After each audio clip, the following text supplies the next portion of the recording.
Good morning everyone. आज हम लोग अकाउंटिंग इक्वेशंस कवर करने जा रहे हैं। ठीक है, जिसे हम लोग कहते हैं डुअल एस्पेक्ट कंसेप्ट। इसका मतलब होता है every transaction have a to aspect. To aspect मतलब कि कोई भी ट्रांजैक्शन होगा तो दो एस्पेक्ट होंगे। जैसे मैंने कोई चीज़ परचेज किया तो उसमें कैश जो होगा वो आउटफ्लो होगा, मेरे पास जाएगा। और जो गुड्स होगा ये कॉमेडी को वो क्या होगा, इनफ्लो होगा, वो मेरे पास आएगा।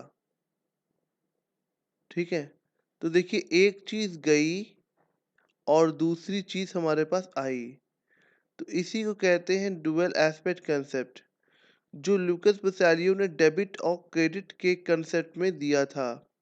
लेकिन हमें सबसे पहले ट्रांजैक्शन को समझना बहुत ज़रूरी है और उसके इफेक्ट को समझना बहुत ज़रूरी है, फिर ही हम लोग कुछ कर पाएंगे। बेसिक चीज़ तो असर ये याद रखना, इक्वेशन हम लोग पढ़ने जा रहे हैं, asset is equal to liability plus capital, ये अकाउंटिंग इक्वेशन होती है। अब यहाँ पे देखिए क्वेश्चन क्या कह रहा है। पहला मतलब कि show the effect of the following transaction asset and liability capital through accounting equation. Accounting equation के थ्रू हमको क्या करना है, इफेक्ट देखना है कि एसेट लायबिलिटी पे क्या इफेक्ट पड़ता है हमारा।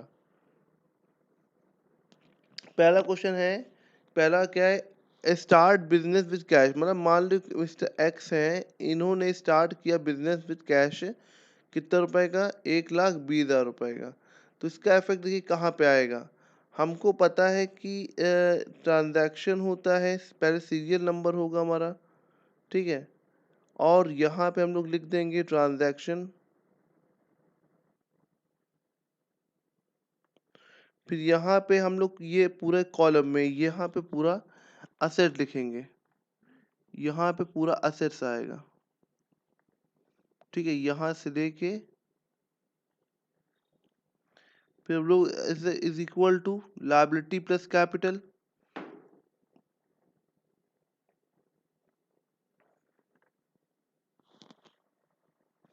ये लायबिलिटी और plus capital. Asset is equal to liability plus capital, ये हमने यहाँ तक ये असेट यहाँ तक रहेगा और लायबिलिटी प्लस कैपिटल ये रहेगा ये काम। तो हमको देखिए इक्वेशन के थ्रू हमारा फॉर्मूला मेन मकसद क्या है, जितना भी एसेट होगा वो लायबिलिटी के और कैपिटल के बराबर, इन दोनों को प्लस करेंगे तो ये किसके बराबर होना चाहिए, एसेट के बराबर होना चाहिए। अब जैसे कि यहाँ पर देखिए क्या लिखा है, पहला ट्रांजेक्शन क्या है, स्टार्ट बिजनेस विद कैश। तो अब इसका स्टार्ट बिजनेस विद कैश तो मतलब क्या इफेक्ट आया होगा, तो मतलब पहला हम लोग लिख दें ए, सीरियल एक्शन 1, स्टार्ट बिजनेस। ठीक है, स्टार्ट बिजनेस, यहाँ से एक मिनट,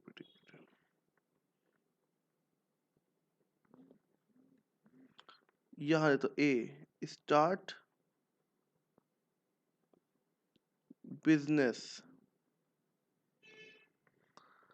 असेट के अंदर एक कॉलम बढ़ेगा, किसका, कैश का, और एक कॉलम यहाँ पे बढ़ेगा कैपिटल का। तो कैश कितने से बढ़ रहा है हमारा,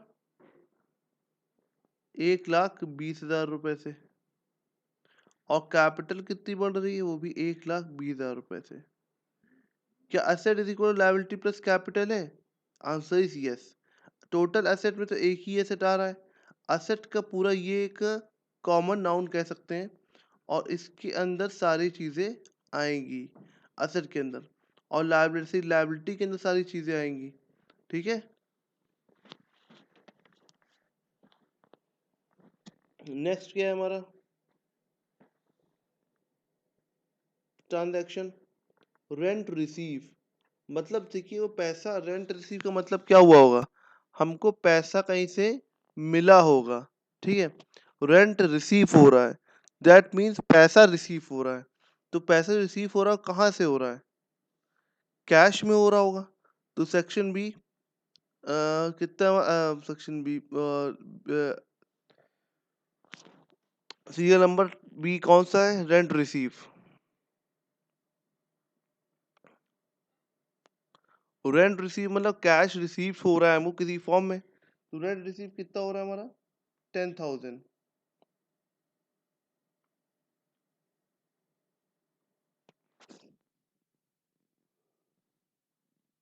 और हमेशा याद रखिएगा कि जितनी भी इनकम होती है और एक्सपेंस होते हैं, उसका इफेक्ट हमारा कहाँ पे आता है? जितनी भी इनकम होगी और खर्चे होंगे, उसका इफेक्ट हमारा कैपिटल पे आता है। किससे? कैपिटल पर। अब हमारी रेंट रिसीव हुआ होगा तो ये इनकम है हमारी, और ये हमारी कैपिटल को क्या करेगा? पूंजी को बढ़ा देगा। तो ये हमारे 10,000 रुपये यहाँ पे भी ऐड हो गया। क्या हो जाएगा? ऐड हो जाएगा। ठीक है। उसके बाद सी क्या ट्रांजैक्शन, नेक्स्ट ट्रांजैक्शन क्या कह रहा है? ठीक।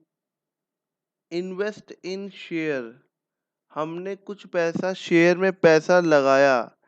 कोई भी इन्वेस्टमेंट करना असेट कहलाता है, ठीक है। शेयर्स हमारे लिए क्या होगा? इन्वेस्टमेंट।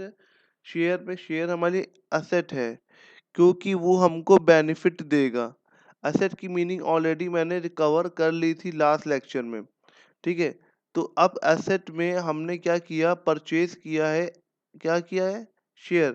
तो इन्वेस्ट लिखेंगे, इन्वेस्ट ट्रांजैक्शन का नाम क्या है? कौन ट्रांजैक्शन किया है? इन्वेस्ट शेयर किया है। तो शेयर वो करेंगे तो कैश हमारा आउटफ्लो होगा। कैश हमारे पास गया आएगा कि भाई कैश शेयर खरीदेंगे तो कैश हमारे पास जाएगा। कितने का गया है? 50,000 रुपए का। तो 50,000 रुपये हम यहाँ से माइनस कर देंगे, ठीक है। 50,000 माइनस कर दिया, जिसको हम लोग ब्रैकेट में लिखेंगे, ठीक। माइनस की फिगर हमेशा किस में होगी? ब्रैकेट में होगी। इसको एक काम करते हैं, माइनस वाली फिगर जो रेड पेन से करते हैं, तो ये क्या हो जाएगा? हमारा माइनस हो जाएगा, -50,000। ठीक है। क्लियर है कि नहीं है सबको? अब नेक्स्ट क्या है? कैश आउटफ्लो हो गया कितने से? 50,000 से। असेट में एक चीज और बढ़ जाएगी जिसको कहेंगे शेयर्स। शेयर्स कितने से बढ़ जाएगा? 50,000 से प्लस हो जाएगा, ठीक है। ये माइनस हुआ है और ये प्लस हो गया, ठीक है। लायबिलिटी कैपिटल में कोई चेंजेस नहीं आएगा, तो इसको एज इट इज वो कर देंगे, आप कर देंगे, ठीक है। जीरो लिख देंगे, कोई चेंजेस नहीं आएगा, ठीक। नेक्स्ट ट्रांजैक्शन हमारा क्या है? डी। डी में क्या कह रहा है? चेक कर लेते हैं। Receive dividend. डिविडेंड का मतलब होता है बेटा ब्याज, ठीक। कहीं शेयर में हम लोग जब पैसा इन्वेस्ट करते हैं, जैसे कि सी वाले में हम लोगों ने इन्वेस्ट किया है किसी कंपनी में, अब बदले में हमें क्या मिलेगा? पैसा जो मिलेगा वो डिविडेंड कहलाएगा। तो डिविडेंड मिलना हमारी इनकम होती है। क्या होती है? इनकम होती है। और जो मिला होगा वो किसके फॉर्म में मिला होगा? कैश के फॉर्म में मिला होगा। तो जल्दी से इसको हम लोग यहाँ पे लिखें, डिविडेंड रिसीव्ड। डिविडेंड रिसीव हुआ कितने का? वो 5,000 का। तो हमारा कैश बढ़ गया होगा 5,000 का, तो इसको प्लस कर देंगे। और जितने भी इनकम की वजह से कैपिटल भी तो बढ़ गई होगी, तो यहाँ पे भी 5,000 ऐड कर देंगे, ठीक है। उसके बाद नेक्स्ट ट्रांजैक्शन क्या है? देखिए हर ट्रांजैक्शन का जो इफेक्ट पड़ता है। परचेज गुड्स किया on credit from Ragini.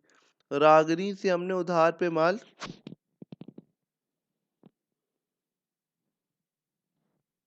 Purchase किया। तो अब देखिए रागनी कौन है, ये सुनिए।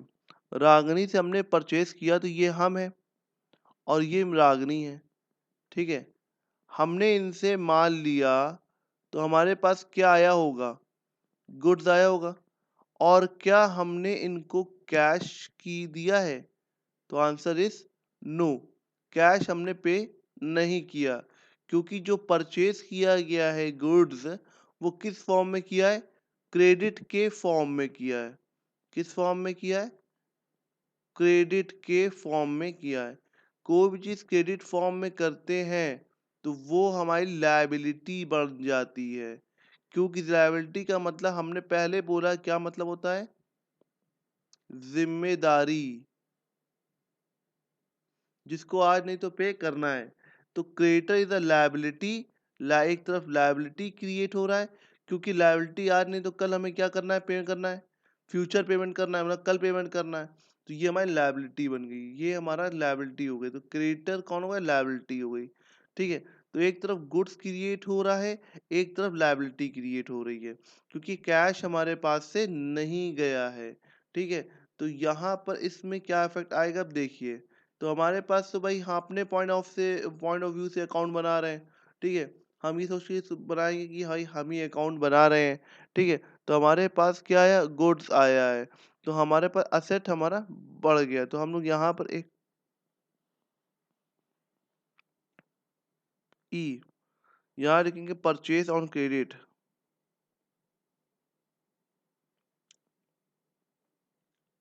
Purchase on credit, C R शॉर्ट में लिख दिया।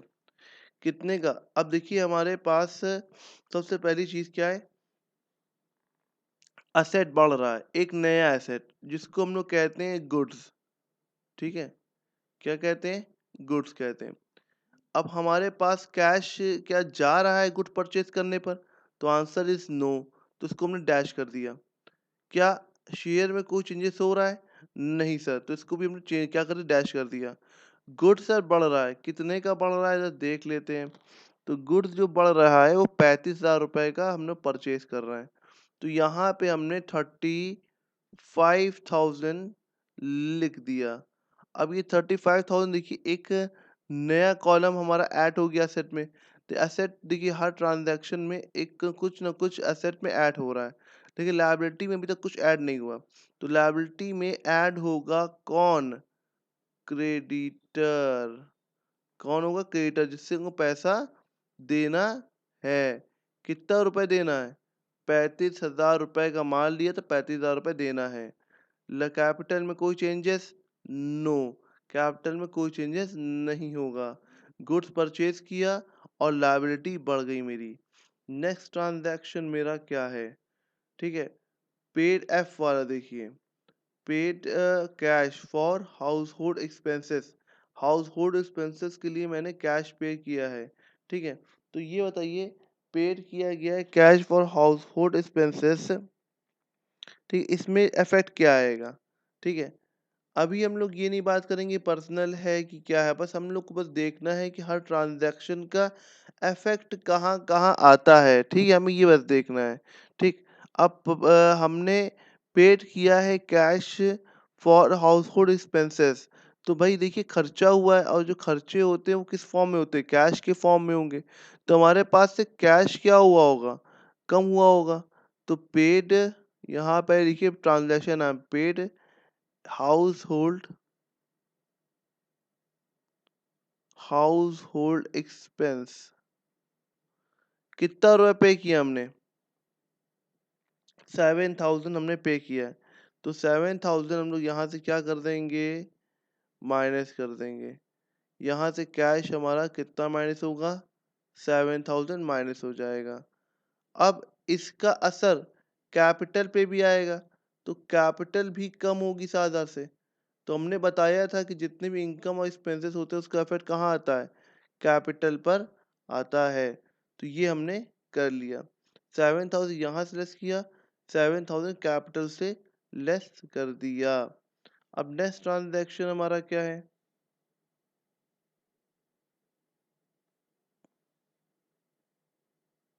Sold goods for cash. Costing कितने की थी? 10,000, बेचा कितने? 14,000 रुपये।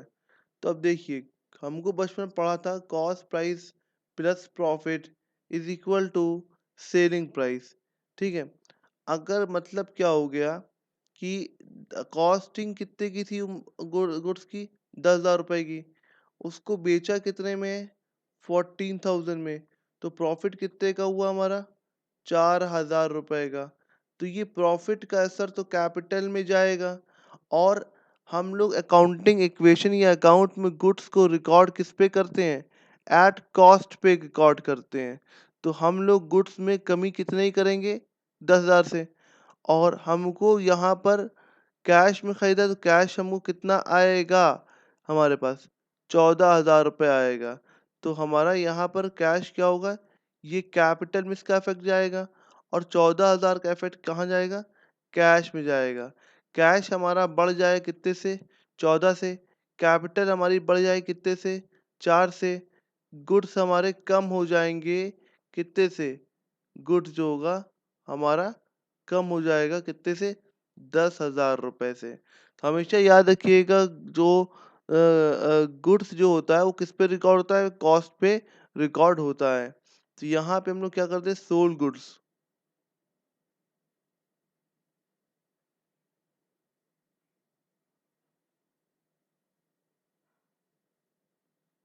Sold goods. कितने का माल बेच दिया हमने? 10,000 का माल हमने बेचा है। सॉरी, रेड पेन लेना पड़ेगा। कितने का माल हमने बेचा है? 10,000 का माल हमने बेचा है, ठीक है। और sorry sorry sorry sorry sorry, मैंने कैश कॉलम है ना, ये कैश कॉलम में पैसा तो आ रहा है। कितना आ रहा है? 14,000 हमारे पास इनफ्लो हो रहा है। और गुड्स के कॉलम में, गुड्स का कॉलम तीसरा है, यहाँ पर कितने का आउटफ्लो हो गया है? यहाँ पे माइनस करना है 10,000 का। गुड्स हमारे पास चला गया है। और प्रॉफिट जो हुआ उसका असर कहाँ है? कैपिटल पे। कैपिटल में 4,000 रुपये ऐड हो जाएगा, ठीक है। कितना ऐड हो जाएगा? 4,000 रुपये ऐड हो जाएगा।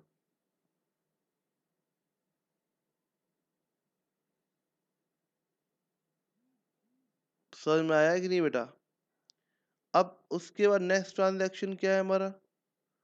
पेड कैश पेड टू रागनी। रागनी से हमने उधार लिया, तो ऊपर देखिए, ठीक है, ई वाले पॉइंट में। तो रागनी को पैसा दे रहे हैं, तो अब कैश हमारे पास जाएगा और लायबिलिटी हमारी कम हो जाएगी। तो अब हम लोग क्या करेंगे?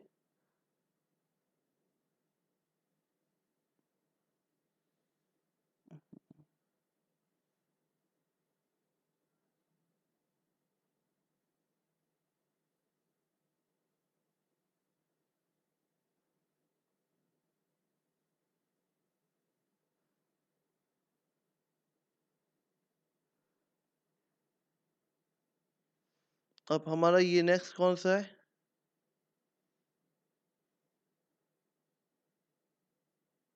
आई। अब रागनी को पेमेंट किया हमने, तो पेमेंट करेंगे रागनी को, तो 35,000 रुपए का कितना रुपए देना था? पेड टू रागनी। कितना रुपए किया हमने? 35,000। तो यहाँ से माइनस का कैश हमारा आउटफ्लो हो जाएगा। कितना? -35,000। और लायबिलिटी भी खत्म हो जाएगी 35,000 से, ठीक है। कैपिटल में कोई चेंजेस नहीं आएगा, इसमें कोई चेंज नहीं आया, इसमें कोई चेंजेस नहीं आएगा, ठीक है। तो किसी एसेट में कोई चेंजेस नहीं आया। लास्ट ट्रांजैक्शन क्या? डिपॉजिट इनटू द बैंक, ठीक है। अब देखिए, कैश हमारे पास से कम होगा, बैंक में जाके डिपॉजिट कर रहे हैं, तो कैश हमारे पास से कम होगा और कहाँ बढ़ जाएगा?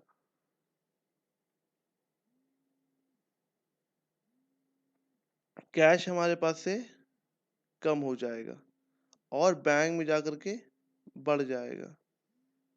तो cash paid, cash paid into the bank, into the bank. अब यहाँ पे कैश क्या हो रहा है? कम हो जाए, कितने से कम हो रहा है? 20,000 से। तो 20,000 हमने लेस कर दिया, इसको भी रेड पेन से कर दे। 20,000 हमने कम कर दिया।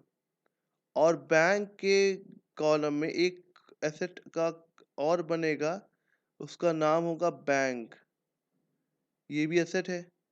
तो बैंक के कॉलम में नीचे यहाँ पे 20,000 क्या हो जाएगा, ऐड हो जाएगा। तो देखिए यहाँ पे क्या हो गया, एक मिनट रेड पेन से तो नेगेटिव वाला लिखते हैं, यहाँ पे लिखेंगे 20,000 ऐड हो जाएगा। अब शेयर्स में कोई चेंजेस नहीं आया, गुड्स में कोई चेंजेस नहीं आया, ये तो खत्म ही हो गया। ठीक है, उसके बाद ये हमारा कुछ नहीं। अब यहाँ पे लास्ट हम लोग क्या करेंगे, बैलेंस कर लेंगे। तो अब टोटल आप प्लस माइनस करेंगे तो कैश हमारा कितना बचा, 37,000 का कैश बचा। प्लस माइनस करके आप चेक कर सकते हैं। ठीक है, जो माइनस हो रहा है माइनस कर देंगे, जो प्लस हो रहा है प्लस कर देंगे। 50,000 देखिए यहाँ पे क्या है, कुछ नहीं, तो यहाँ 50,000 हमारा शेयर का बचा, ये 50,000 हमारा आ गया। उसके बाद यहाँ पे कुछ नहीं बचा, तो 25,000 हमारा ये बचा। ठीक है, 35,000 में से हमने 10,000 माइनस कर दिया, 25,000 बच गया। यहाँ पे क्या हो जाएगा, टोटल कैश 20,000 बचेगा। ठीक है, उसके बाद ये तो हमारा नील हो जाएगा, ज़ीरो हो जाएगा। और कैपिटल लास्ट में हमारी कितनी बचेगी, 1,32,000। अब टोटल कैपिटल प्लस लायबिलिटी, ये दोनों को प्लस करिए। ठीक है, और चेक करिए कि असेट के बराबर है कि नहीं है, और टोटल असेट को प्लस करिए। ठीक है, तो 37,000 प्लस क्या होगा ये हमारा, 50,000, 25,000 और दिस क्या हमारा बैंक 20,000, ये सबको प्लस कर देंगे तो इक्वल टू किसके बराबर जाएगा, कैपिटल के बराबर जाएगा। तो ये हमारा आंसर सही है। तो ये डुअल एस्पेक्ट कंसेप्ट होता है, इसी से जर्नल एंट्री भी बनता है, वो नेक्स्ट लेक्चर में आपको हम बताएंगे। Thank you class.